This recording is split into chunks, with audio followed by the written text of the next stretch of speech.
Hello friends, मैं cameras Patel. इस video में लेकर आया हूँ आप लोगों के कक्षा 10वीं का समांतर श्रेणी। समांतर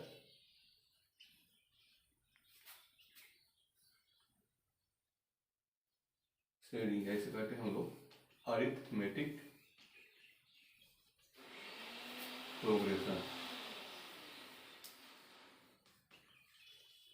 तो ये सबसे पहले जानते हैं कि होता क्या है। मान लीजिए कोई भी एक नंबर का सीक्वेंस आगे बढ़ता है, सपोज 4, 6, 8, 10, 12, 30। तो इसी को हम क्या बोलते हैं, हम इसे बोलते हैं हम लोग श्रेणी। ठीक है, अगर लगातार संख्याएं आगे बढ़ते जाए तो उसे हम लोग क्या कहते हैं, श्रेणी।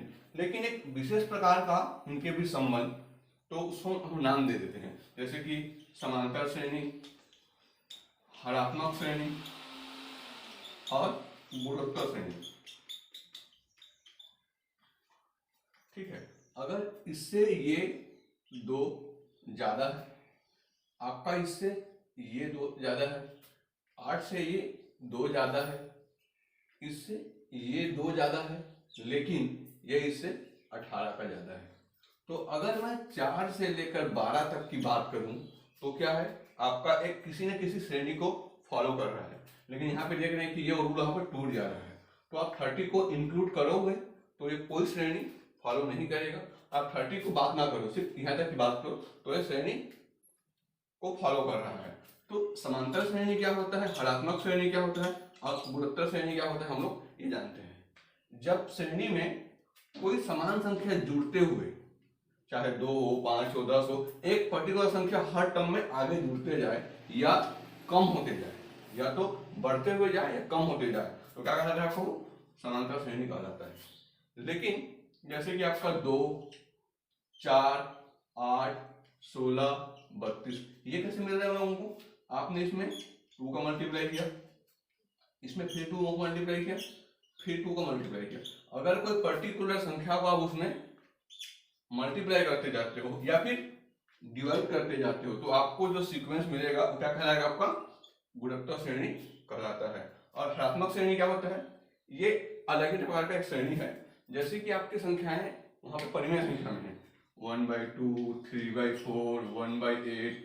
अगर इस टाइप का जब भी टर्म्स आता है तो उसके लिए आपका हरात्मक श्रेणी वहां पे काम आता है। जिसका हरात्मक मतलब हर, आपका हर का वैल्यू वो आपका समांतर श्रेणी में होना चाहिए। आपका हर समांतर श्रेणी में होगा तो क्या होगा, वो हरात्मक श्रेणी होगा। हम यहाँ पे इस टॉपिक में सिर्फ समांतर श्रेणी के बारे में डिटेल में डिस्कस करने वाले हैं। जैसे कि हमने बोला कि हम क्या यहाँ पे समांतर श्रेणी डिस्कस करने वाले हैं। और समांतर श्रेणी में क्या होता है, एक पर्टिकुलर नंबर या तो उसमें जुड़ते जाएगा या कम होते जाएगा। एग्जाम्पल के लिए 5, 10, 15, 20, 25, 30। ठीक है, एक पर्टिकुलर नंबर, यहाँ पे 5 में आपने 5 ऐड किया, उसमें फिर से 5 ऐड किया, एक पर्टिकुलर नंबर का उसमें ऐड करते हुए जा रहे हैं तो क्या होगा, इसमें समांतर श्रेणी होगा। दूसरा देख लेते हैं, जैसे कि 30, 27, 24, 21, 18। इसमें क्या हो रहा है, -3, फिर इससे अगले टर्म के लिए -3, अगले टर्म के लिए -3। तो एक पर्टिकुलर संख्या है बढ़ेगा या कम होते जाएगा तो क्या होगा, वो समांतर श्रेणी। याद रखिएगा, हर टर्म बराबर होना चाहिए। कहीं पर भी एक भी टर्म आपका कम या ज्यादा होगा तो आप उसको श्रेणी नहीं काउंट कर सकते। तो हम लोग जांच कैसे करेंगे, हमारा जब भी कोई सीरीज दिया होगा तो हमारा समांतर श्रेणी में है कि नहीं, ये जानने का ही तरीका है। मान लीजिए आपका ये फर्स्ट टर्म है, पहला, ये आपका दूसरा, ये आपका तीसरा। तो आप आगे वाले टर्म से पीछे वाले को माइनस कीजिए, जैसे कि 10 - 5, आपको मिलेगा कितना, 5। फिर थर्ड वाले से सेकेंड को माइनस कीजिए, 15 - 10 इक्वल टू 5। थर्ड वाले से, सॉरी फोर्थ वाले से थर्ड को माइनस कीजिए, 20 - 15 इक्वल टू 5। 25 - 20 5। सिमिलरली 30 - 25 5। यहाँ पे सारे के सारे डिफरेंस जो है अगले वाले से पिछले वाले को अगर माइनस करेंगे तो क्या मिलेगा, आपको एक बराबर ही डिफरेंस देखने को मिलता है। इसे ही बोलते हैं हम लोग कॉमन डिफरेंस, कॉमन डिफरेंस या फिर सर्वांतर, सर्वांतर। ठीक है, अगर आपका सर्वांतर बराबर आ रहा है पूरे टर्म के लिए तो आपका वो एपी सीरीज होगा। आपका सर्वांतर का वैल्यू पॉजिटिव भी हो सकता है, नेगेटिव भी हो सकता है और जीरो भी हो सकता है। यहाँ पे बढ़ रहा है तो पॉजिटिव है। अब अगर देखोगे सेकेंड वाले इक्वेशन के लिए, इसके लिए अगर चेक करने जाओगे 27 माइनस 30 तो आपको क्या मिलेगा, -3।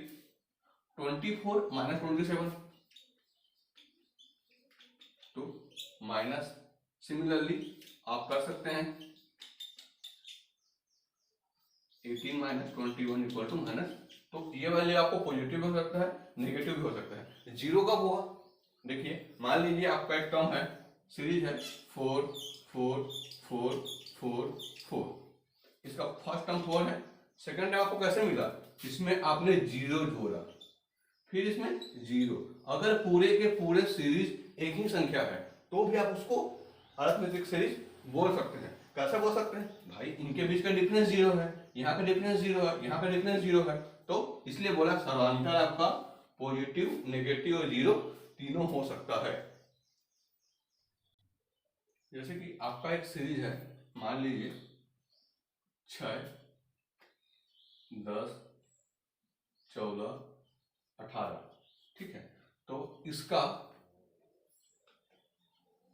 10वां पद ज्ञात कीजिए। देखिए ये क्या है, आपका पहला टर्म है, पहला, दूसरा, तीसरा, चौथा, वैसे आपको कौन सा बोला है, 10वां पद निकालना है। क्या ये एपी में है, मतलब क्या है, समांतर श्रेणी में है, तो देखते हैं 10 माइनस 6 4, 14 माइनस 10 4, 18 माइनस 14 4, मतलब आप चार चार जोड़ते जाएंगे आपको वो टर्म मिल जाएगा। तो ये फर्स्ट, सेकेंड, थर्ड, फोर्थ आप बोल सकते हैं। इसके बाद 22 और 26, 30, 34, फिर आपका 38, 1 2 3 4 5 6 7 8 9 10, तो आपका 10वां पद क्या हो जाएगा, 42। क्यों, आप कैसे याद करेंगे, अब जो नंबर इसमें ऐड हो रहा है, यानी जो आपका जो सर्वांतर है, जो भी आपका सर्वांतर है उसको आगे जोड़ते जाइए, आपको जो टर्म बोलेगा 10वां 12वां 14वां आप वो टर्म वहां से निकाल सकते हैं। लेकिन ये है आपका बहुत ही लेंदी मेथड, अभी कब तक करते रहेंगे, तो इसके लिए इस टर्म से रिलेटेड कुछ ना कुछ फार्मूला होना चाहिए। तो क्या फार्मूला हो सकता है, इनमें क्या रिलेशन हो सकता है, हम लोग ये देखते हैं।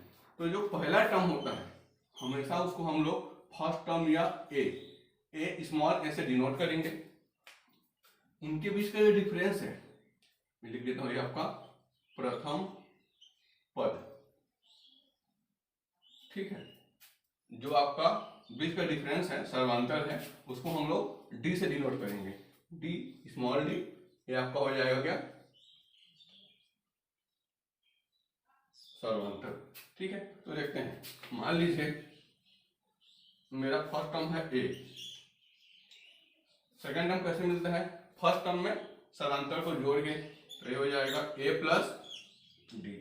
थर्ड टर्म कैसे मिलेगा, उसमें एक और डी जोड़ेंगे तो ए प्लस डी, ये हो जाएगा आपका ए प्लस 2d, ठीक है। फिर आपका अगला टर्म हो जाएगा ए प्लस 3d, मतलब उसमें आप कॉमन डिफरेंस को जोड़ते चले जा रहे हैं।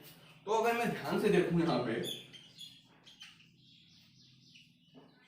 जो आपका फर्स्ट टर्म है वो ए प्लस डी नहीं है, मतलब कि 0d, एक भी आपका डी नहीं है। द्वितीय पद अगर मैं दूसरे की बात करूं तो a प्लस डी को मैं लिख सकता हूं 2 माइनस 1d।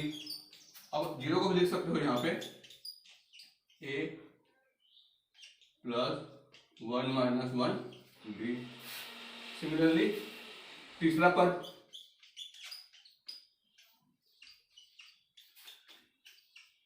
a प्लस क्या होगा, a प्लस 2d है तीसरा पद, तो उसको लिख सकता हूं मैं 3 माइनस 1d, मतलब आप जिस भी पद के लिए जाए सब में ए तो कॉमन है, अगर दूसरे के लिए जाओगे तो 2 से 1 कम डी, तीसरे के लिए जाओगे तो 3 से 1 कम डी। तो सिमिलरली यहां से मैं कंक्लूजन ये निकालता हूँ, अगर मैं एनवा पद के लिए जाता हूँ, एनवा मतलब कुछ भी हो सकता है आपका 10वां 12वां 14 16, ठीक, आप किसी अननोन एन के लिए जाते हो तो क्या हो जाएगा, एनवा पद के लिए ए तो होगा, अगर दूसरे में 2 से 1 कम है, तीसरे में 3 से 1 कम है, तो एनवे में एन से 1 कम हो जाएगा इंटू डी। इसको मैं चाहूँ तो ए एन से शो कर देता हूँ, मतलब आपको सीरीज का जो भी टर्म निकालने बोलेगा आप एन का वैल्यू पुट करो, आपको ए और डी सीरीज से मिल जाएगा, अब डायरेक्टली निकाल सकते हो। जैसे कि इसी क्वेश्चन को हम लोग इस फार्मूला से बनाने की कोशिश करते हैं, हम लोगों ने यहाँ पे जो किया था ऐड कर करके बनाया था उसको फार्मूला से देखते हैं। जैसे कि यहाँ पर आपका फर्स्ट टर्म क्या हो जाएगा, a इक्वल टू 6 और d कितना है 10 माइनस 6 4, d इक्वल टू 4। आपको निकालना कौन सा टर्म है, 10वां निकालना है, तो आपका n का वैल्यू हो जाएगा 10, तो उसका 10वां पद या उसको मैं लिखता हूं a10, तो ये फार्मूला क्या हो जाएगा a plus n minus 1 into D. आपने a का वैल्यू 6, n का वैल्यू 10, तो 10 ही लिख लेते हैं एक बार, माइनस 1 इंटू डी का वैल्यू है 4, तो 6 प्लस 9 इंटू 4 या 6 प्लस 9 4 36 और 36 अच्छा 92। तो ये देख लीजिए आपने जो सॉल्व किया है पहले और ये फार्मूला से आपका वैल्यू सेम ही आने वाला है। तो अगर ये 10 पर है आपने आपको बोल दिया 50वां पर या 100वां पर, तो आप कब तक जोड़ के रहोगे, तो उस समय आप इस फार्मूला को यूज करके बना सकते हैं। फार्मूला के लिए आपको ए एन और डी तीनों का वैल्यू क्या है क्वेश्चन से आपको ये समझ के अप्लाई करना पड़ेगा। हो सकता है आगे आपको ऐसा ले दे कि इस श्रेणी का कौन सा पद आपका 92 होगा, मतलब आपको ये जो मान वगैरह कौन सा पद है, ये 10वां है, आगे जाएंगे तो 16 17 18 कौन सा पद, तो आप इस इक्वेशन में एन भी निकाल सकते हो या डी भी निकाल सकते हो। इस फार्मूला से आप सिर्फ एनवा पद ही नहीं, इन चारों में से बहुत सारे जो अननोन है आपको वो निकाल सकते हो, आगे हम लोग इसको देखेंगे। यहाँ पे एक क्वेश्चन दिया हुआ है, अगर आपको किसी श्रेणी का पहला पद 10 है और सर्वांतर आपका -3 है, तो उस श्रेणी के प्रथम 3 पद ज्ञात कीजिए। ठीक है, हम लोग जानते हैं पहला पद होता है आपका a, दूसरा होता है a प्लस डी और तीसरा होता है a प्लस 2d। तो आपको क्वेश्चन में a और d दे दिया है, तो हो जाएगा आपका 10, ये हो जाएगा 10 प्लस, लेकिन d का वैल्यू आपका कितना है माइनस में है, ये हो जाएगा 10 माइनस 2 इंटू 3 माइनस है, फिर हो जाएगा 10, ये हो जाएगा आपका 7 और 10 में अगर 6 हो जाए तो 4, तो उस श्रेणी के प्रथम 3 पद क्या हो जाएंगे आपका 10 7 और 4। यहाँ पे कैसा है आपका वैल्यू कम होते जा रहा है। अगर आपको इसी में बोल देगा कि इसका 14वां पद क्या होगा,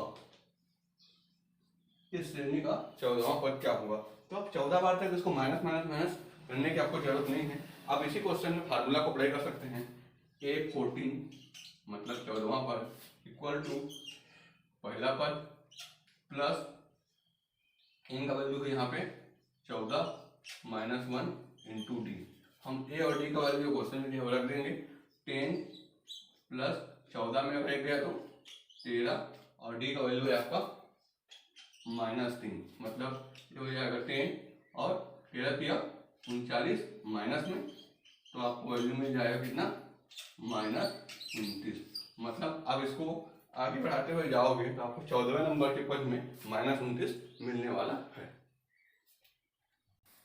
यहाँ पे कोई क्वेश्चन है, किसी श्रेणी में 50 पद हैं, किसी श्रेणी मतलब समांतर श्रेणी ही होगा, समांतर श्रेणी में 50 पद हैं, तीसरा पद 12 है और अंतिम पद 106 है।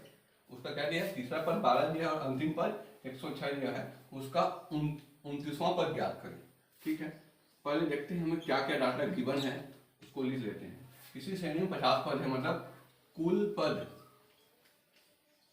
आपका कुल पद का वैल्यू 50 है। ये आपका n नहीं होगा क्योंकि आपका n वेरी करता है, कुल पद आपका n है। ठीक है, देखते हैं क्या उपयोग होगी इसका। तीसरा पद मतलब आप बोल सकते हो A3, जिसको बोलते हैं हम A+2D। तीसरा के लिए एक कम करेंगे 2D इक्वल टू 12, आपको दिया है ये एक डाटा, ठीक है। और अंतिम पद 106 है, यहाँ पे कुल 50 पद हैं, तो अंतिम पद कौन सा होगा? आपका 50वां पद ही हुआ, मतलब A50 की बात कर रहे हैं। बस अगर सीधा सीधा वो बोल देता कि उसका 50वां पद 106 है तो भी बात बन जाती, लेकिन उसने घुमाने के लिए पहले बोला है कि 50 पद हैं और अंतिम पद 106 है, तो बात तो वही हुआ कि उसका 50वां पद ही गया है 106 है। 50वां के लिए A+49D 50 - 1 करूंगा इक्वल टू 106।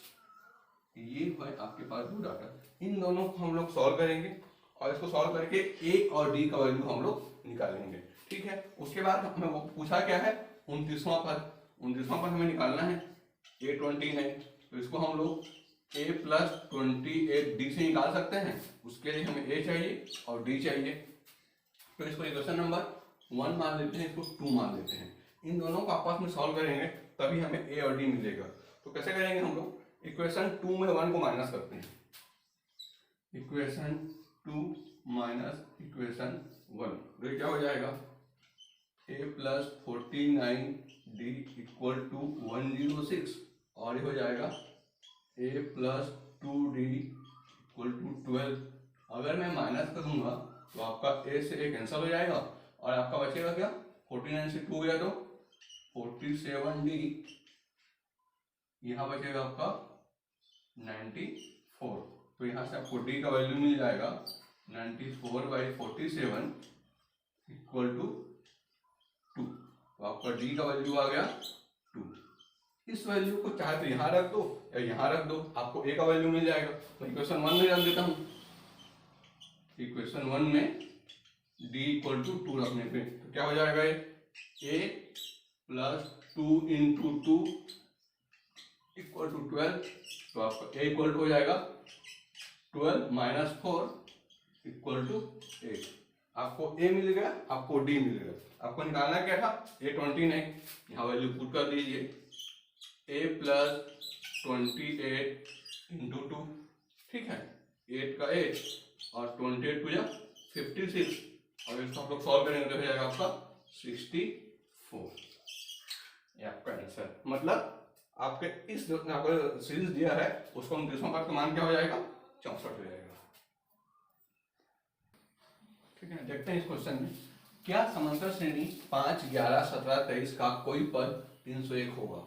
मतलब अगर इसमें सीरीज को आगे बढ़ाऊं, जैसे यहाँ पे 5, 11, 17, 23, पहले जानते हैं क्या ये समांतर श्रेणी में है। जब क्वेश्चन में बोला है समांतर श्रेणी तो होगा, इसका समांतर क्या हो जाएगा आपको, इसका सॉल्यूशन के पार्ट में जाते हैं हम लोग। समांतर डी होगा वो आपका हो जाएगा 11 - 5 = 6।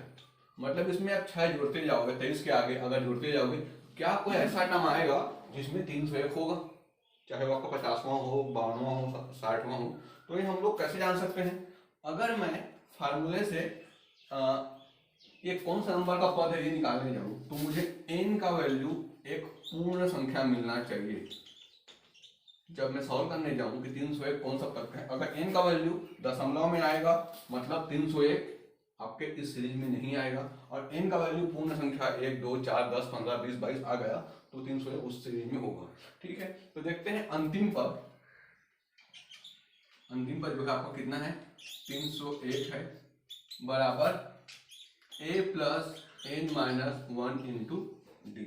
मुझे n का वैल्यू यहाँ पे पूर्ण संख्या आना चाहिए कि नहीं आना चाहिए, देखते हैं।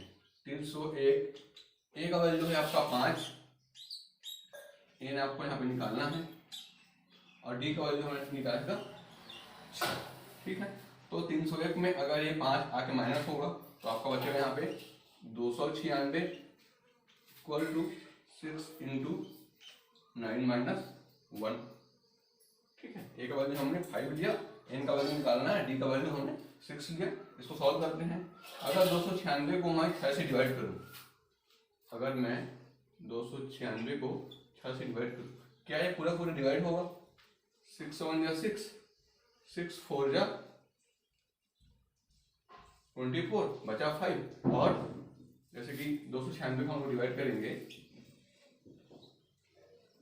24 यहाँ और बता अच्छा नहीं है 54 2 बचा दशमलव में आपका जो इसको डिवाइड करने पे n-1 इक्वल टू इसका वैल्यू आ रहा है सपोज 49.5 तो आपका n का वैल्यू क्या आ जाएगा जुड़ जाएगा n इक्वल टू 50.3 मतलब n आपका पूर्ण संख्या नहीं हो रहा है। n आपका पूर्ण संख्या नहीं आ रहा है मतलब कि ये जो 301 है वो इस सीरीज का कोई भी पार्ट नहीं होगा। अगर वो कुछ कम होता वैल्यू तो 49वां पद या कुछ ज्यादा होता तो 50वां पद हो सकता था, लेकिन 301 जो है इस सीरीज का पार्ट नहीं होगा। तो जब भी आपको क्वेश्चन आएगा आप इसी फार्मूले से सॉल्व कर सकते हो और n का वैल्यू किस टाइप का है, पूर्णांक है कि दशमलव में है, उसी हिसाब से इस चीज को डिसाइड कर सकते हो।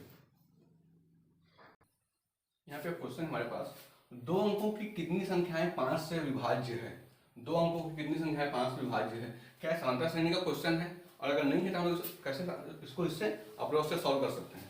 तो आप जानते हैं कि 5 से भाग जाने वाली संख्याएं कौन कौन सी हैं, 5, 10, 15 ऐसे जाना है कब तक, जहां तक दो अंकों की संख्या है। जैसे कि 100 आपका 3 अंक है, उससे पहले आपका 95, तो ये बोलना चाह रहा है कि 10 से लेकर के 95 तक ये आपके दो अंक की संख्या है। ये कितने संख्याएं हैं जो कि 5 से डिवाइड जाते हैं और 5 के टेबल में आते हैं। तो बिल्कुल हम लोग क्या है समांतर श्रेणी से हम लोग क्या है सॉल्व कर सकते हैं। मैं 10 को ले लूंगा, क्या मेरा पहला पद हो जाएगा मेरा a equal to 10, d equal to क्या हो जाएगा 15 माइनस 10 तो मेरा 5 हो जाएगा। अब मुझे जानना है कि कितने पद है, n का वैल्यू कितना होना चाहिए कि मुझे जो nवां पद जो है मुझे क्या मिल जाएगा। nवां पद मैं अंतिम पद बोल देता हूँ, मैं अंतिम पद कितना मिलना चाहिए मुझे 95 मिलना चाहिए। n का जितना वैल्यू आएगा बीच में उतने कम हो जाएंगे। हमारा जो क्वेश्चन है दो अंकों की कितनी संख्या है जो 5 की डिवाइड है हम इससे निकाल सकते हैं। अगर 6 का बोलेगा तो हम 6, 12 ऐसे करते करते तो लास्ट में वहां तक पहुंचेंगे। अब यहाँ मैं 95 इक्वल टू a, ये मतलब 10 प्लस n आपको निकालना है -1 इंटू 5 सोच सकते हैं आप लोग। अगर 10 इस साइड आप माइनस हो जाएगा 95 माइनस 10 आपको बचेगा कितना 85 और ये हो जाएगा n-1 इंटू 5। अब 5 यहाँ डिवाइड कर रहा है इधर आके, सॉरी यहाँ इंटू हो रहा है इधर डिवाइड हो जाएगा तो आपको बचेगा क्या n-1 equal to 85 divide by 5, 5 1 जा 5 और 5 17 तो n equal to 17 plus 1 n equal to 18। तो 5 से विभाजित होने वाली दो अंकों की कुल संख्या कितनी है आपके पास 18 कुल संख्या है। ठीक है, अब इसी प्रकार समांतर श्रेणी के बहुत सारे क्वेश्चंस बुक से सॉल्व कर सकते हैं। नेक्स्ट वीडियो में और भी ऐसे क्वेश्चंस करेंगे, तब तक के लिए बाय।